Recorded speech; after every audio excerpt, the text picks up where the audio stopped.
Kia ora guys and welcome back. Okay, we're just gonna kick this off by getting straight into animal of the day. What? Okay, so today's animal is on my tiny screen, and I'll also put some pictures up here, is of the black lemur. Now, when I was originally trying to match a name to the photo I took, it took me quite a while, because the males and the females look quite different. So that threw me off a little. At first I thought it was the ruffed lemur, but it was not entirely red.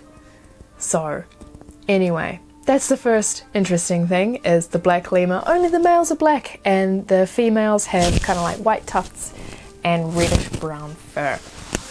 Another interesting thing about the black lemur is they have a very unique activity period.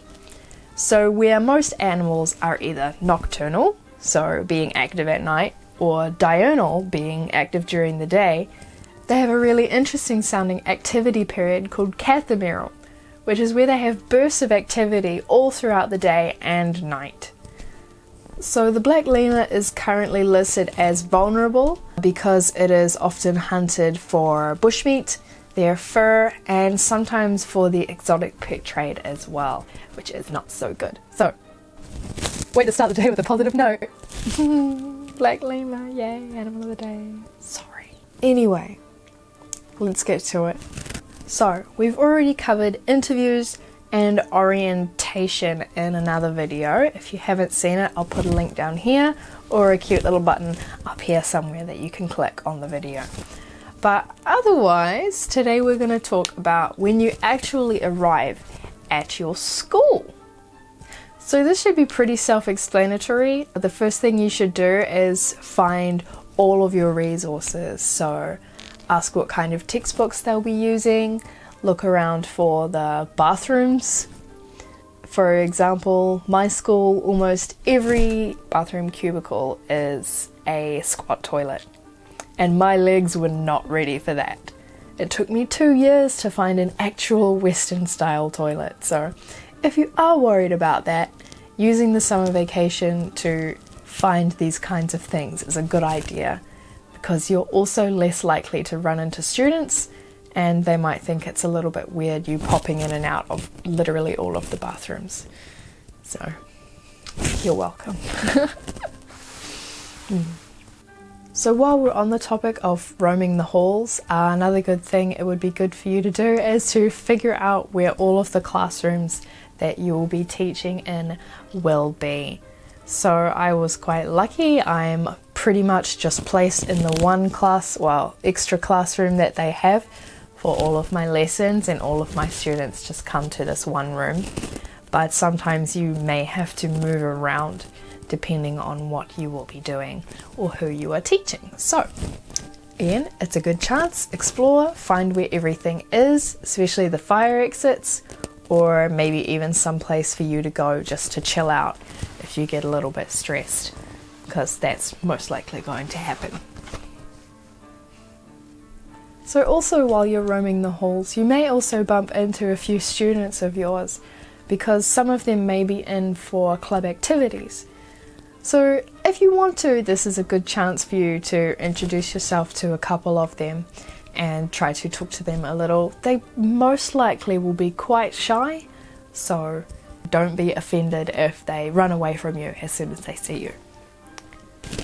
So also, while you have your desk time, it's a good chance for you to start learning the names of the teachers you'll be working with, the teachers around your desk, as well as start to work on your introduction lesson or speech that you may have to give in the staff room when semester 2 begins, or semester 1 if you're coming in April.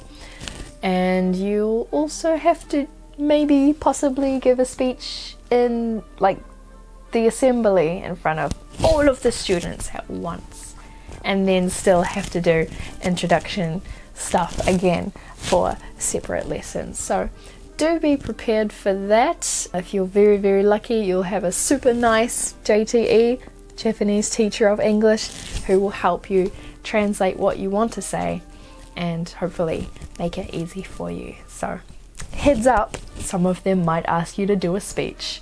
Whoa, yay! Okay, so if you get sick of trying to learn everybody's names and faces, working on your speech, or whatever else you decided to do on your first couple of days, this is also a really good time for you to set up some kind of system for your lesson planning, or where you're going to put things that need to be marked, because it's going to make things a lot easier if you make a decision before you get thrown into all of your classes, unlike me, who decided to make a nicely working system a couple of months before she left. So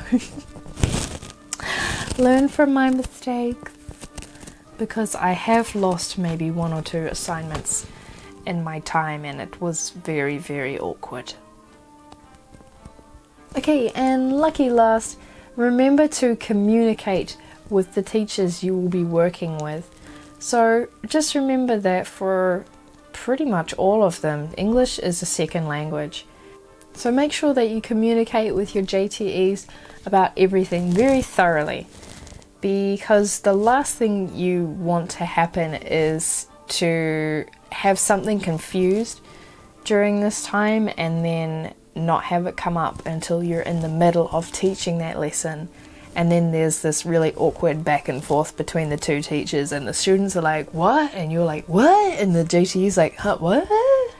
So that's something you might want to avoid, especially if you find yourself quite low on time for your lessons. Just make sure that you give enough preparation so that you can avoid any kind of awkward situations such as that. Okay, so that's pretty much all the things that you can do during summer. You'll be there for about a month with no classes, because with most schools they don't start semester 2 until early September. So you're gonna have a lot of downtime. So yeah, hopefully some of these tips will help you if you're struggling to find what you should do during this time. If you're not sure about lesson planning, I suppose I could make another very brief thing about how I went about that, because as someone who had never taught anybody before, being handed 3 textbooks and told to create lessons was quite overwhelming, and I was kind of like, what do you want me to teach them? Like, so yeah. Anyway. Okay, so thanks so much for watching. Leave a like if you enjoyed this video, subscribe, and leave a comment about pretty much anything, whatever you want to do. I'm not the boss of you, you do what you want, okay? So, good to see you again, and toodaloo!